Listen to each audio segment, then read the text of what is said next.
இருக்கிறதுலே ரொம்ப டேஞ்சரஸான manipulation tactic என்ன தெரியுமா? பொய் சொல்றது இல்ல. அத யார் வேணும்னாலும் செய்யலாம்.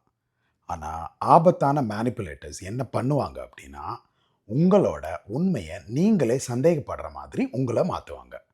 அதே சமயம் அவங்க எப்பவுமே நீ பண்றது தப்புன்னு சொல்லவே மாட்டாங்க. அதுக்கு பதிலா, "நீ ரொம்ப ஓவர் திங்க் பண்றியா? நீ ரொம்ப சென்சிட்டிவா இருக்கியா? இதெல்லாம் உன்னோட கற்பனை தான?" அப்படின்னு உங்களையே திரும்ப திரும்ப கேட்பாங்க. அந்த வார்த்தைகள் கொஞ்சம் கொஞ்சமா உங்க தன்னம்பிக்கைய உடைக்கும். ஒரு நாள் உங்களோட எண்ணங்கள நீங்களே சந்தேகப்பட ஆரம்பிப்பீங்க.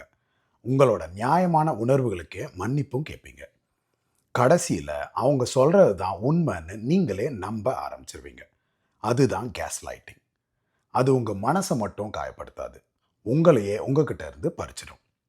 அதனால ஒவ்வொரு முக்கியமான கான்வர்சேஷனுக்கு அப்புறமும் உங்களையே நீங்க 2 கொஸ்டின் மட்டும் கேளுங்க. இந்த ஆள பத்தி எனக்கு அதிகமா புரிஞ்சுதா? இல்ல என்ன நானே சந்தேகப்பட ஆரம்பிச்சுட்டேனா?